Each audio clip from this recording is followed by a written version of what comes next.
before I get into the slides, I'll just say that for me, why I feel it's important to merge science and spirituality kind of goes back to my teenage years when I became an atheist. And I did so because I began to learn about science, and I began to feel that science was much better able to explain things that I wanted answers to than what my religion was able to explain. Prior to being an atheist, I did believe in God. I was Jewish, and I actually believed there was a God and everything. And then I went through a period where I learned about science, and probably between the ages of 16 and 19, gave up my belief in God. And then I discovered Baba, and then I really found that Baba explained things in a way that was in harmony with science, and he used scientific vocabulary to explain things, and so that was very satisfying. But my interest in science never faded, and over the years I began to, over the years I continued to read about scientific things, but particularly the last 10 years when I began to focus again heavily into science, and I began to formulate the ideas that some of the ideas I'm going to talk about today. So, can you still see me? Yep. Can you see me now? Stand behind the curtain. Okay. Okay, so. Oh, there we go. So the question is, why is it important to unite science and spirituality? So my feeling is that science has made the religious cosmologies of the past obsolete. And religions were used in the past to explain things that were unexplainable, mysterious, unknowable to people. But today, science can explain many things which religions attempted to explain in the past. For example, one of the reasons why science has made religious cosmologies obsolete is Darwin's theory of evolution. I think we all grew up knowing about the Garden of Eden.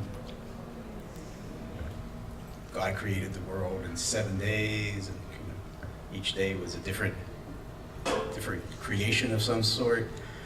But Darwin's theory of evolution kind of makes that whole theory seem kind of obsolete, but almost ridiculous in a sense. But if you think of it in terms of a metaphor, it makes sense. But in terms of scientific knowledge, it doesn't really hold. In the past, planets were worshipped in a way. The sun and the moon were worshipped. So if I go over here, you can see better? Okay. Thank you. Yeah. So what I'm going to do is turn this way. See that? The sun and the moon were worshipped. Planets, the heavenly bodies, were considered aspects of the Roman gods. But today, human beings have walked on the moon, showing again that these old religious symbols are no longer valid. Furthermore, science gives human beings powers that usually in the past belonged to God or the gods. For example, we brought down the power of the sun, nuclear energy, to Earth. We can control genetic engineering, which is actually evolution. Through genetic engineering, we can do things which in the past was done through evolution.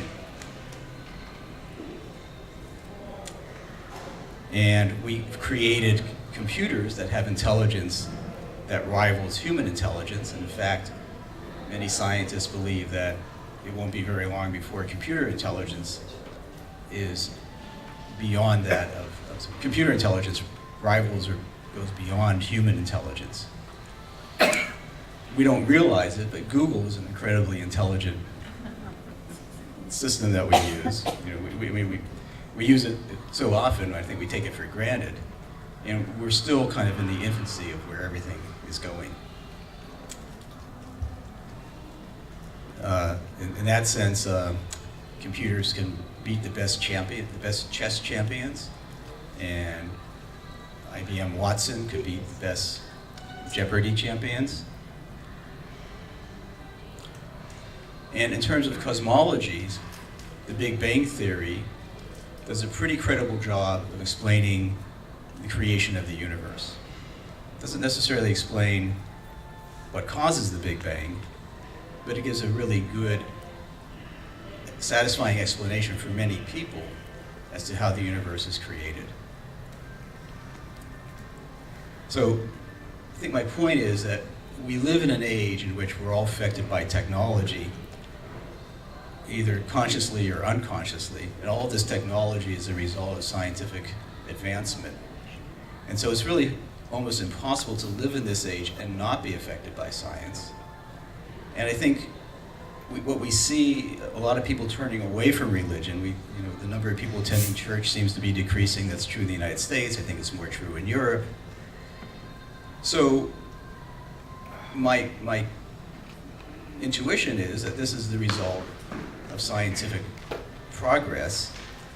We live in an age which is so dominated by technology and the science that underlines it, that where people in the past would turn to religions, people find that science is somehow going to be able to answer the questions.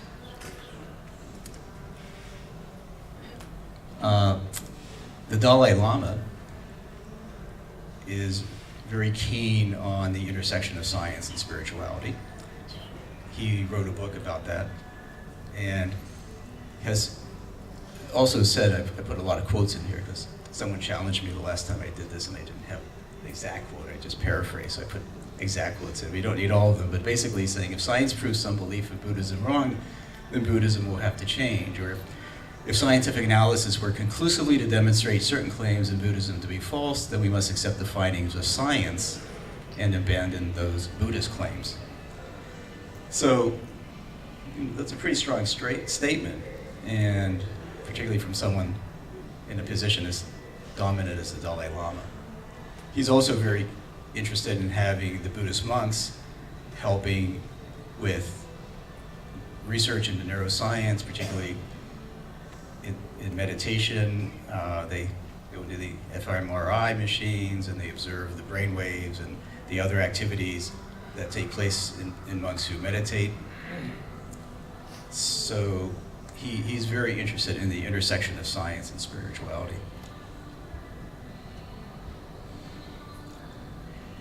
Okay, in spite of everything that science can explain, human nature, I believe, still needs a spiritual foundation. And so I think it's imperative that there is a vision in which science and spirituality go hand in hand. That works better, right? Yeah. And I think it would even be more powerful if there was a new scientific theory or theories that were derived from a spiritual basis. And in a sense, that's what I'm attempting to do. So Baba actually, of course, provides humanity with a new vision of God.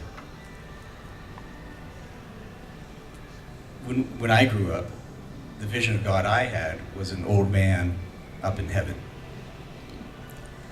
Baba gives a much more what I would call almost scientific viewpoint of God, which is God in the beyond state is infinite, unified, absolute vacuum in which nothing exists except infinite existence, the existence of the infinitude, as he puts it. That's such a different vision of God than what we've had in the past.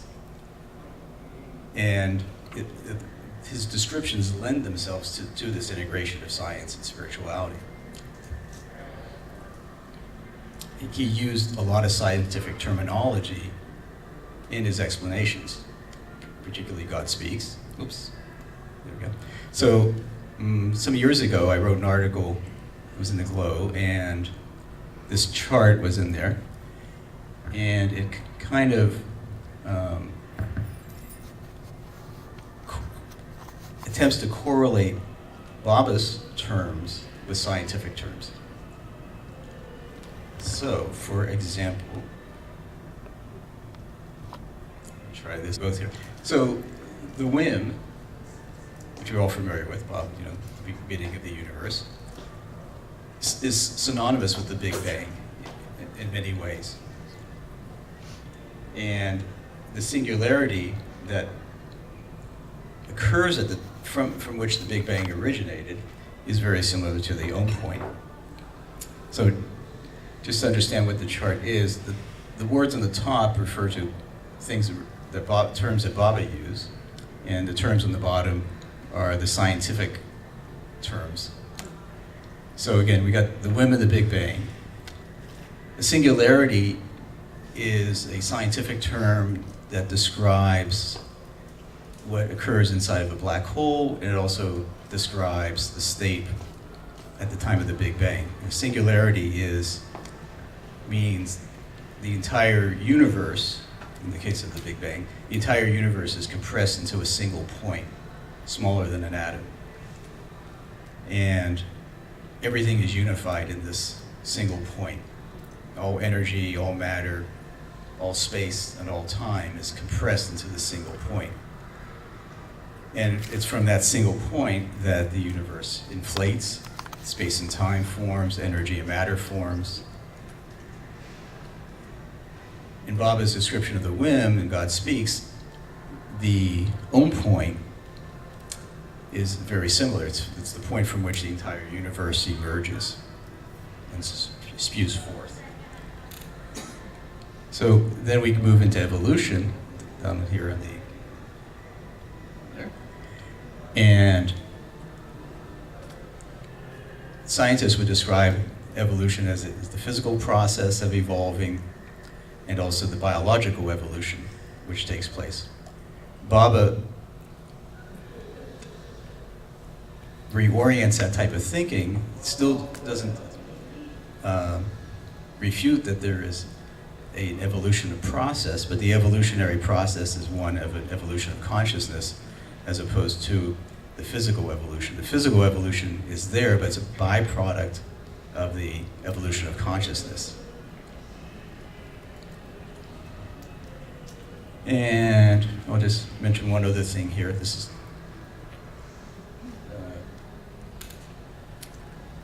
one of the major breakthroughs of the previous century was Einstein's theory of relativity and the equivalence of energy and matter through the equation E equals mc squared. Baba has a parallel, and the parallel is during the involution of consciousness,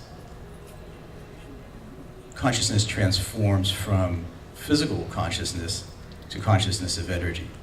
So there's a transformation from being a being of matter, being something physical, to being of energy. And so there's this transformation from energy into matter. So again, it's a parallel between the scientific concept and the experience, and spiritual experience.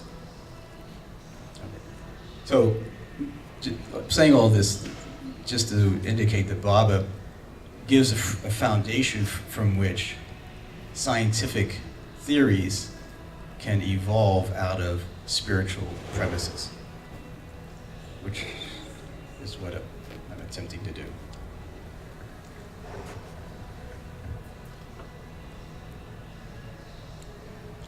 Since Baba dropped the body, there's been a continuing of scientific advancements. And so, in a sense, there's a continuing need to further find parallels between the spiritual and the physical. So some of the advances that I've mentioned already, things that I'm familiar with, are like artificial intelligence. And has become particularly strong in the last decade. Just my own background is computer science, and I was exposed to artificial intelligence back in the 70s. And it was something that seemed to have a lot of promise, but was never really happening.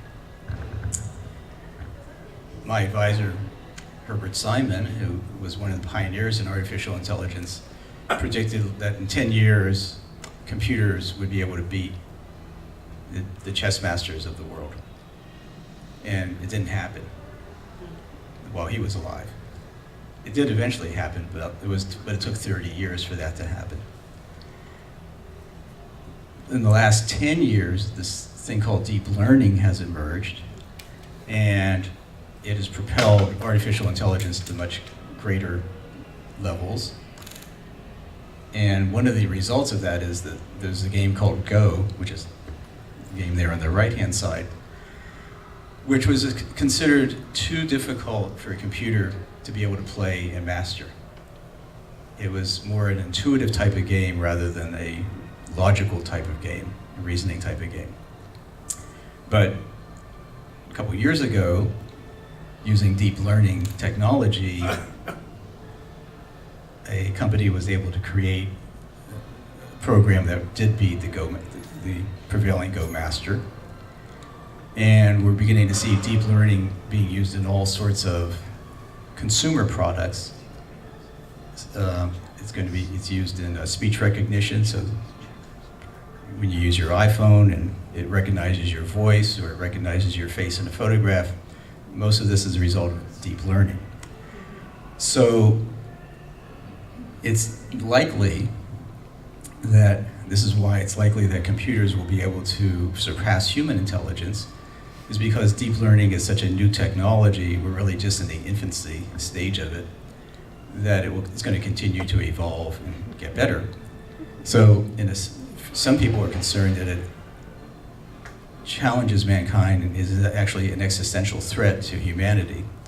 And these are people like Stephen Hawking, the famous physicist, Elon Musk, the creator of Tesla, people who are engaged in science and technology are posing this question: is artificial intelligence a positive thing or a negative thing, and do we need to worry about it? So that also is another compelling reason why we need to have an integrated vision of spirituality and science, perhaps if nothing else, to redefine what it means to be human. Maybe being the most intelligent creature on earth is not the most important thing. Maybe it's our spiritual nature which is most important, and maybe humanity needs to redefine itself. Artificial intelligence also just has some practical problems, issues, such as taking away people's jobs. Automation has already had a strong impact, and will probably continue, and also we're seeing more jobs like truck drivers maybe all being replaced by self-driving trucks in the next few years. Millions and millions of people are going to be affected just in our country alone. And maybe even the results of the last election were the results of people losing jobs to automation. So that's a real threat. And another advance since Baba dropped the body is in the field of neuroscience, which is related to what I'm going to talk about today. And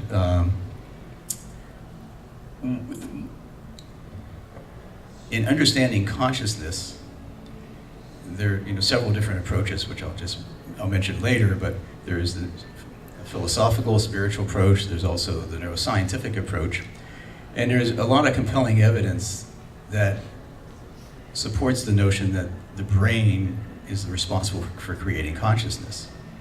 In a sense, that would be a contradiction to what Baba presents, which is that consciousness evolves over time, and so it would not be the brain per se which generates consciousness. But if you anesthetize someone that puts them to sleep, you can look at someone's brain waves and determine whether they're awake or they're asleep or whether they're in a meditative state.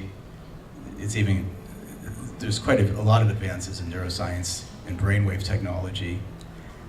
Take LSD, your consciousness changes, and if you stimulate part of the brain, if someone's in surgery, you may know this, that if you stimulate part of the brain, it actually can produce an experience.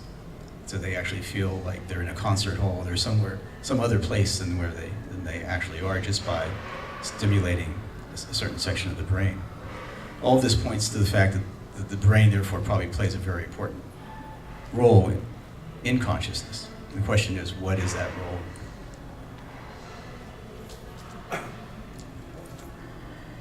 So, again, scientific advances have made past religious cosmologies obsolete, but there's still a need for humanity to have spirituality, to have a spiritual belief, faith, and life. So, uniting science and spirituality, it is in a sense finding a way of connecting the physical world with the transcendent, with God. And that's what I'm focusing on. So, if you're trying to connect God and the universe, there are basically what I consider three main connecting points. There's the beginning of the universe, the creation of the universe. At the other extreme would be spiritual experience and God realization. And in the middle is human consciousness, which is the vehicle in which spiritual advancement takes place. It's the medium. So these are the three points that I'm focusing on. And I'm writing 3 different books focusing on each of these different sections, or points of contact between the universe and God. And in a sense, they also connect to questions that science has not yet been able to answer. So those 3 questions would be, regarding the creation of the universe, what caused the Big Bang? Again, physics has done a great deal in developing the Big Bang theory, but it cannot explain what are the causes of the Big Bang. Likewise, how does the brain generate consciousness? And the last question, how is it possible for humans to be conscious of God? So as far as what caused the Big Bang, the reason science can't answer is because whatever created and caused the Big Bang would be something that lies beyond the universe. And science doesn't have a means of observing what is beyond the universe. It doesn't have the means of creating equations of something that lies beyond the universe. So that's one reason that question can't be answered by science. How does the brain generate consciousness? As I mentioned before, understanding consciousness is like the holy grail of neuroscience. It's the thing that the general direction that neuroscience is moving in. And the question, it's known as the hard problem, which the hard problem means that neuroscience will probably be able to understand a lot of how the brain functions. It will understand how we take apart what we see with our eyes and reformulate it and perceive it, so we recognize a chair versus a table versus a human face. And already neuroscience can recognize different parts of the brain that perform these different functions. So that's considered the easy task or the easy problem. The hard problem is, how does matter and energy, the brain, create the experience that we have of being conscious? And that's hard because there's consciousness is something that you can't really just pinpoint and see in the way that you can see light or the way that you can see matter. Because consciousness is elusive. We can't really even define it or observe it. So that's why it's considered a hard problem. And it leads some to speculate that consciousness is a component of the universe, just as space-time, matter, and energy is a component. So these are both neuroscientists, philosophers have kind of begun thinking in that term, which of course fits well with the spiritual outlook. Yeah. Does science admit that there was existence before the creation of the universe? Probably not. And again, it depends on any one side. Let me answer that by saying some scientists will have religious beliefs and viewpoints, but science as a discipline can't deal with that. They don't have the tools to work with it to answer that question. And as far as the last question, how is it possible for humans to become conscious of God? That's, again, something that science can't even attempt to answer because it's beyond the realm of science. I'm not asking that question, basically. I'm saying that these are questions that I'm posing that they're not going to be able to answer. So, on the other hand, Baba's revelations do give us answers to a lot of these questions. For example, he explains how the finite universe emerges out of infinity, the infinite existence. And he also talks about the nature of consciousness.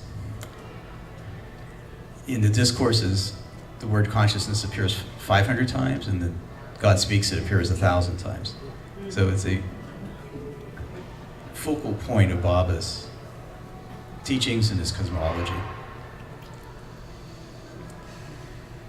In Baba's cosmology, the whole purpose of creation is for God to become conscious of himself. And just, we go from God unconsciousness through all the evolutionary stages till we reach human consciousness, and eventually human beings can become God conscious. Thus, the purpose of creation of the universe and consciousness are interlinked. And actually I believe that the understanding of where consciousness comes from is interlinked with the creation of the universe.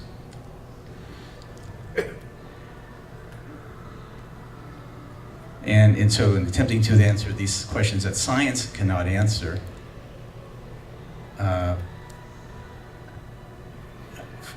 looking at Baba's explanations regarding consciousness and the question how the brain generates consciousness, the answer is going to be something interlinked, that they're related to one another, which we'll get into. So what I'm attempting to do is link, again, Baba's cosmology to science, and I'm doing it through 3 books. So the first book is written. I just mentioned to people that you don't need to read the book, you just need to buy the book. That's they're Sherry-R. And you can judge the book by the cover. It's a very nice cover. Yeah. Thank you.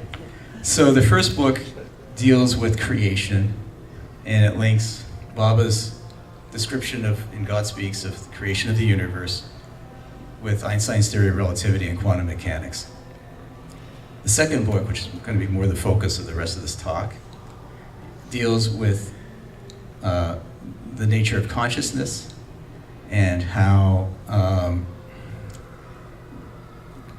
I attempt to bring in neuroscience, psychology, computer science, and physics in order to explain consciousness, in order to answer the hard problem. How is it possible for what role does the brain play, and how is it possible for consciousness to emerge in the brain? And so I tend to take this contradictory point of view, which is that consciousness is something which transcends the universe, transcends the mind, transcends the brain, but at the same time, the brain is instrumental in creating human consciousness. So I tend to try to work with contradictions. So what appears to be contradictory is actually maybe different ways of viewing the same thing from different perspectives. Okay, so that's wrong. I should say the architecture of the mind, not the universe. Whoever created that slide made a big mistake. They're in trouble. So basically, this second book is going to deal with the nature of consciousness and the role the brain plays in generating consciousness. So there are different approaches to consciousness. So I attended a conference recently in San Diego. It was entitled The Science of Consciousness. And there would be people from physics, neuroscience, psychology, mathematics, philosophy, and even spiritual traditions attempting to answer the question. And oftentimes they will approach it from one particular discipline. And part of my talk was to present the notion that really to solve the notion of consciousness, it needed to include all these different aspects. So the architecture of the mind, that's correct. No. They did a good job there. So the architecture of the mind, the book that I'm writing, was going to include basically chapters dealing with each of these aspects. So the first one on the left is this spiritual model. So the spiritual model is Baba's explanation of the mind and consciousness, and particularly I'm using the planes of consciousness as the framework or the architecture for the mind. And I'm not going to talk a lot about that today, but that's basically what that refers to. The term cognitive architecture is a term used in psychology, and it's a way of describing the mind by psychologists in computer software-like terms. So it's looking at the mind as a software entity and describing the functions of the mind in this model, which is what we call a software model. So it's not actually a program, but it uses software-like ways of describing how the mind works. Then the neuroscience perspective, we'll be looking at how the different parts of the brain function, and in terms of my architecture, what I'd be trying to do is to explain how the brain implements the cognitive architecture. The cognitive architecture, again, is based on Baba's description of the mind, the planes of consciousness.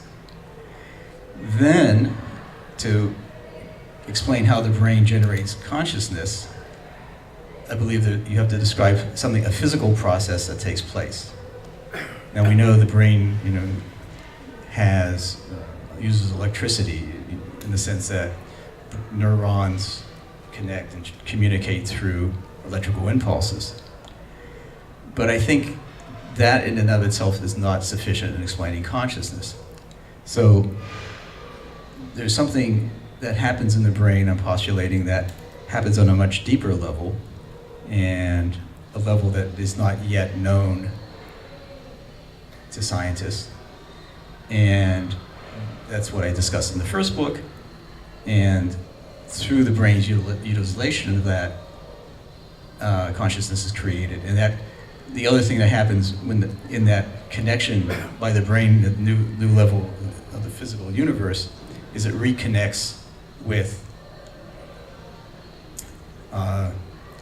creation of the universe. I mean, to generate consciousness, let me rephrase that. In order for the brain to generate consciousness, it actually has to reconnect with the process that occurred at the creation of the universe. And I'll show why in a minute. I kind of just explained that, so I'm going to skip that slide.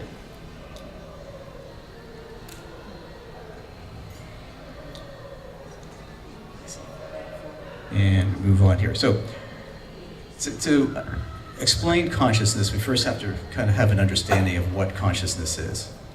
And so, to understand consciousness, I looked at some of the things that Baba has said about consciousness.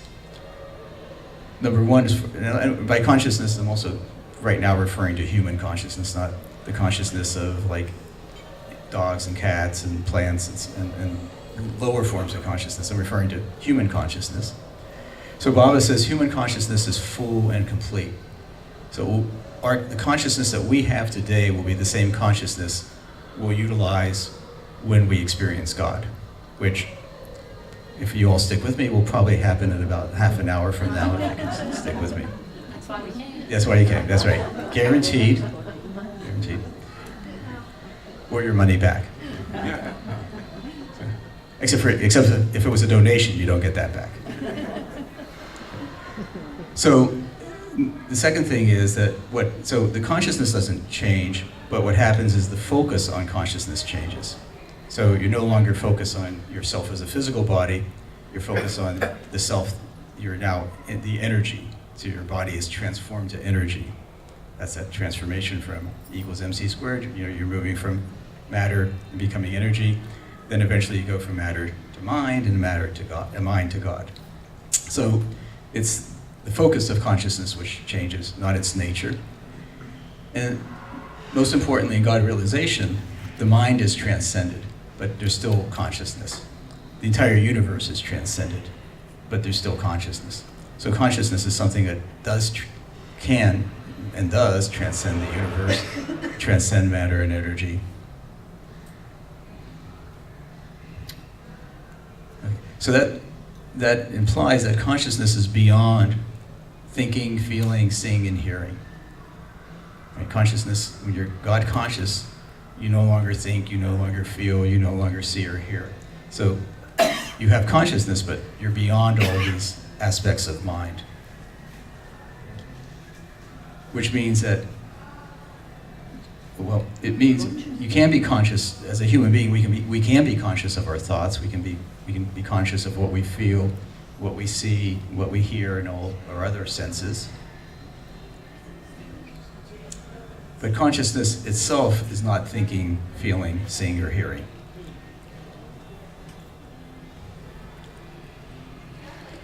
So consciousness is beyond thinking, feeling, seeing, and hearing. So based upon Baba's descriptions of the nature of consciousness, I came up with a definition of what consciousness is. Because surprisingly, Baba never really defines consciousness. It's kind of a priori. He assumes we all know what consciousness is. But in order to come up with a theory, you have to have a definition. So my definition is that it's awareness of self-existence. And that was true both in the human state and in the divine state, God-realized state. So what does that mean? It means, I think fundamentally, what consciousness gives us is the sensation or the awareness that we exist. That's the first element of consciousness. The second element of consciousness is that it makes us aware of everything we experience also exists. So I'm experiencing this room, you're experiencing this room, the room exists, those potato chips back there exist. I keep thinking about those potato chips. In other words, I'm aware of everything I experience, but the most fundamental aspect of consciousness would be the fact that I exist. So the terms self and existence are the key to consciousness.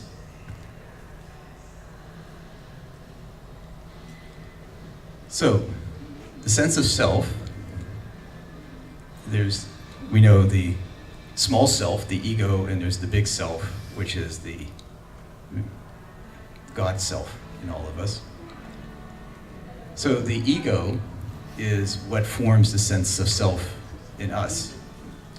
And regarding the ego, Baba says that the formation of the ego, or ego formation, must nevertheless be looked upon as a necessary evil. So we all know that we have to get rid of our ego to progress spiritually.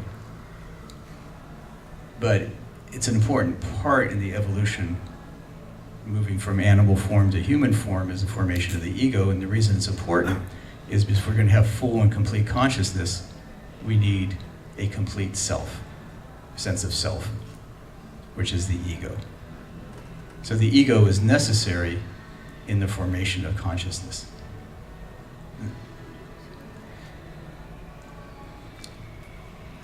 So what does the ego do? Well, it integrates experience. And one of the things it does is it integrates all the different aspects of our senses.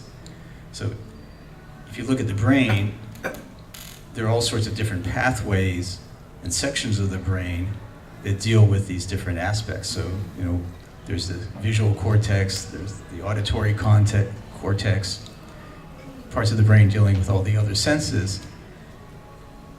We don't experience these things as separate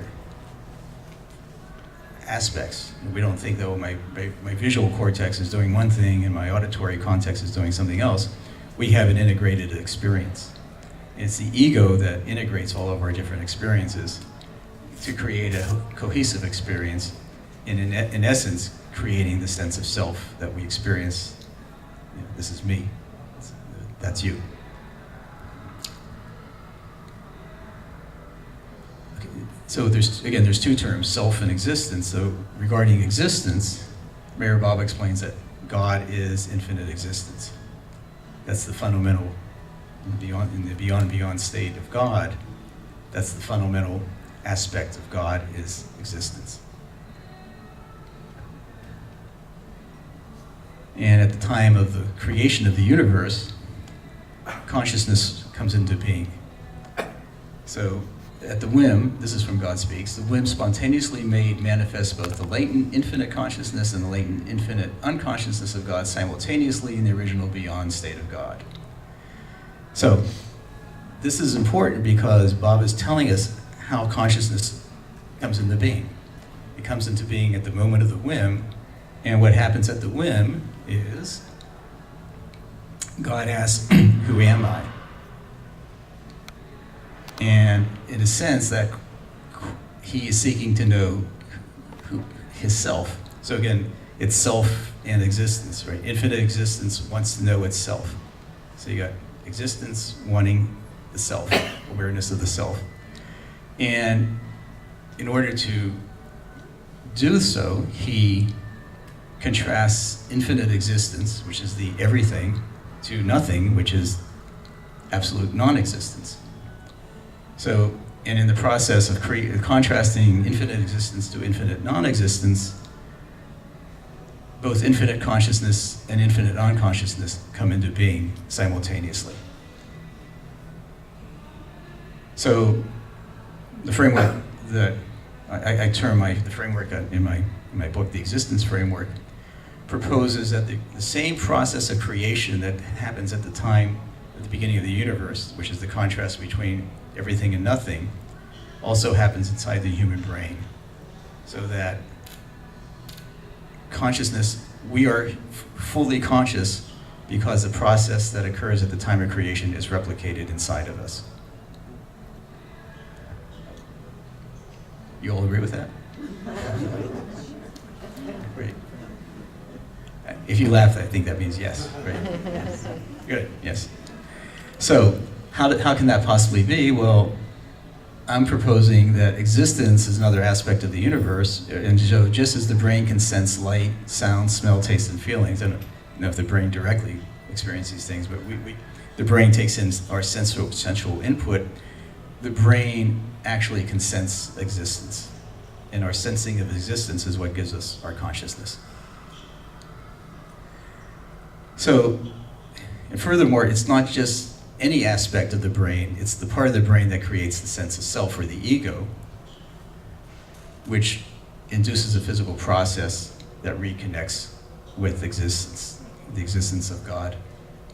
So, now how is all this possible? So, this kind of all gets back to book number 1, in which I talk about existence as another aspect of the universe. So, you're still awake, so that's good. We'll just kind of move on here. So, the first thing, one of the things I propose in the beginning is the fact that the universe is hierarchical in nature. Now, this is important. If we're going to connect to existence, which is most fundamental, which is not on this chart yet, we do so because really the entire universe is hierarchical and everything is, I propose, is made out of existence. In this chart, you just see that, well, if you look at the lower right, you have the blonde-haired lady meditating. She represents human beings. Then human beings are made out of organs are made of tissues are made out of cells have structures, they're made out of proteins are made of molecules are made out of atoms are made out of subatomic particles, and now the speculation that they're all made out of strings. So the point is, if you look at the universe, everything is made out of something else. So it's a hierarchical structure. Now we see human beings, and we see chairs and all these other objects here, but if you will peer down deep enough, we would just see that everything's an atom and everything is electrons and protons, and we would just see eventually everything is made out of something else. So everything is included in this hierarchical arrangement except space and time. And we don't see space and time, but we certainly live in space and we live through time. So is it logical that space and time should be excluded? So another big area of research in science, in physics particularly, is space and time. What is the nature of space and time? And this has become really important because in general relativity, space and time and matter and energy, there's two basic elements to the universe in Einstein's theory of general relativity. There's space-time and there's matter and energy. Matter and energy are equivalent through E equals mc squared, and space and time are equivalent. They're just three different dimensions of the four-dimensional universe. So space and time are kind of seen as being two separate entities, or a separate entity from matter and energy. But if everything in the universe is hierarchical, why wouldn't space and time be included in that hierarchical arrangement? So I propose that actually space and time is part of the hierarchical arrangement. I may be the only person in the world saying this, but I think it's true. So basically you have, as I said before, space and time. So in the hierarchical arrangement that I just showed, you could kind of say time is at the bottom, then time forms space, space forms energy, energy forms matter. And what I propose is a new theory of physics, that there's a new stratum to the universe. Now, this kind of fits, remember I said that people who investigate consciousness are proposing that consciousness must be another aspect of the universe, just like matter and energy is an aspect of the universe. So Baba doesn't really say that directly, but what I'm proposing is whatever is responsible for the generation of consciousness is another component of the universe, and that component I call existence. So why existence? Well, nothing can exist without existence, so existence has to be fundamental. And I propose that, with my definition of consciousness as being awareness of self-existence, that existence is an attribute of consciousness. There's two attributes of consciousness: self and awareness, self and existence. So, and we also know from Baba that the infinite reality is infinite existence. So existence is just an aspect of God manifesting in the universe, or the most fundamental aspect of God, or maybe the only aspect of God that manifests in the universe. God is infinite existence. Lost my connection again.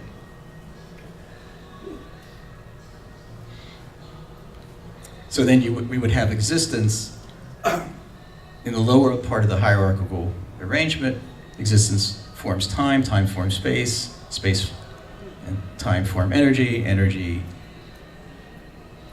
compresses to form matter. So what I propose for existence is something called existence particles. So what would an existence particle be? What would be its nature? Well, it would be something that exists before time and space, before matter and energy exists. So it would contain no mass, it would assert no force, consume no space, endure for no time. So,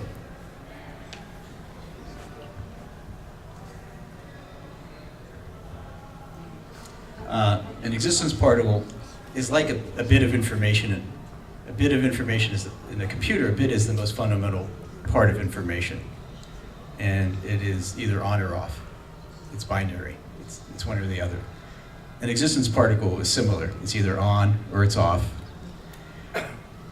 There is some speculation. There are some physicists who think that information may be the most fundamental aspect of the universe. And one physicist you're probably not familiar with, his name is John Wheeler, and he has this term, it from bit, it meaning matter and energy comes out of information. It also fits well with Baba's explanation that energy is an expression of mind. You have the gross plane, the subtle plane, and the mental plane, so energy is an expression of mind.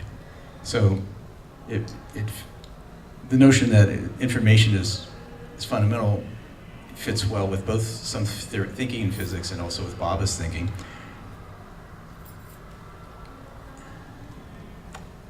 And it would serve as the building block for the universe. Everything would be made out of existence particles ultimately. So the other aspect of it is that existence particles emerge from God and inherit the nature of God, or the transcendent reality. So in Bob, kind of go through this quickly because this may get a little deep. This from God Speaks. So in Baba's cosmology, God is infinite and eternal existence. So it's absolutely unified, oneness. There's no individual things. There's neither consciousness or unconsciousness in the beyond state. So here's a picture. I don't know if you've ever, these are actual pictures of God that were taken. I got a new camera. What year? So on the left is God. How'd you get him to pose? He was sleeping. So there's infinite existence, which is transcendent consciousness, and absolute nothingness, which has been enlarged. It's actually smaller than that. So there's a divine attraction between the unconscious, or infinite unconsciousness, and infinite consciousness. And that attraction is responsible for evolution. And that's how everything in the universe emerges, through this attraction between nothingness and everything, between infinite unconsciousness and infinite consciousness.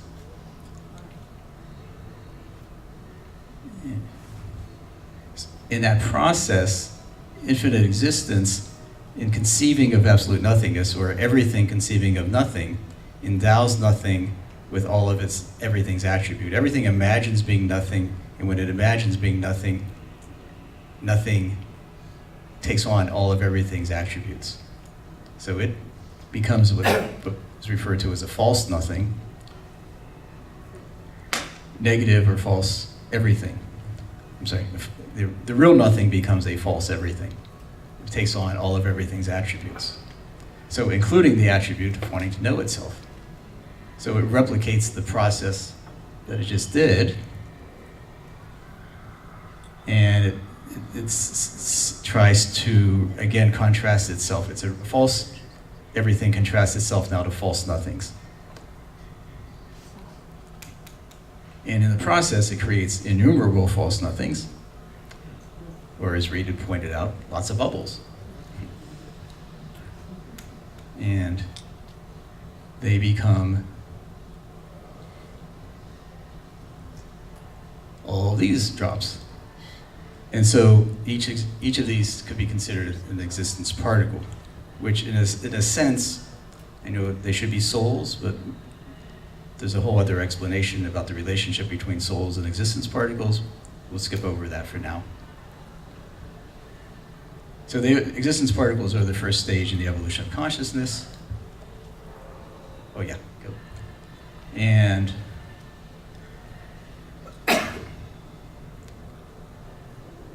we have existence particles forming time, space, energy, and matter, and then once all that gets created, and stars get created, planets get created, then we have the biological evolution, where you go from single cells, plants, up to animals.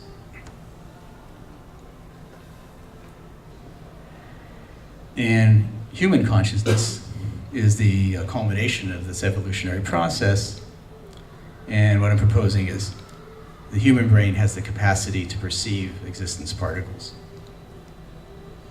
Just as the eye can sense light, the brain as a whole organism can sense existence. And one of the inherited aspects of existence particles that it inherited at the time of the whim is to regain unity. Everything wants to go back to the source. Everything wants to become part of God again. That's the driving force of evolution, to regain that state of unity. But to endure, particles have to bond, because existence particles would simply vanish. An existence particle doesn't last for any length of time. It doesn't take up any space, so it just vanishes immediately. But in order to not vanish, they bond with each other. And when they bond, they flip back and forth. So you have particles, one particle playing the role of being everything, one particle playing the role of being nothing, and they flip back and forth. The one that was everything becomes nothing, and the one that was nothing becomes everything, and they just kind of flip back and forth. And when they flip back and forth, they actually create what I consider to be moments of time.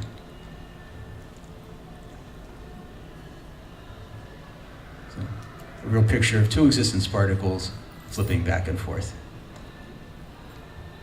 And they create moments of time. We'll just go through this quickly. But there's no passage of time yet. What I propose is they form strings, and strings in which you have existence flowing from past to present to future. And that's the formation of time, and then time will eventually form space.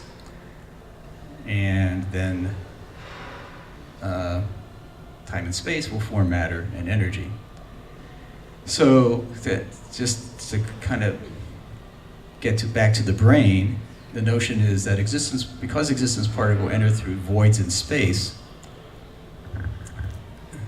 also from the first book, which I won't get into detail right now, something must occur in the brain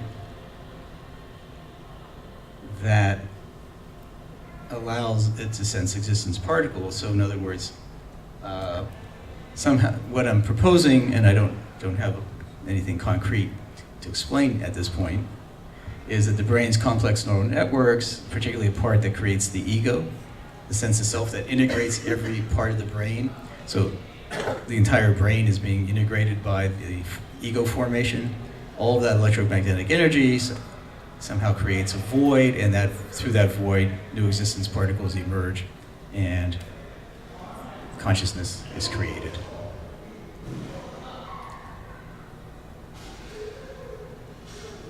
So the sense of self is this apparatus, the apparatus of the brain that is integrating everything. The sense of self, or the ego, is able to perceive existence. So it's the self perceiving existence that creates consciousness. Okay. Yeah.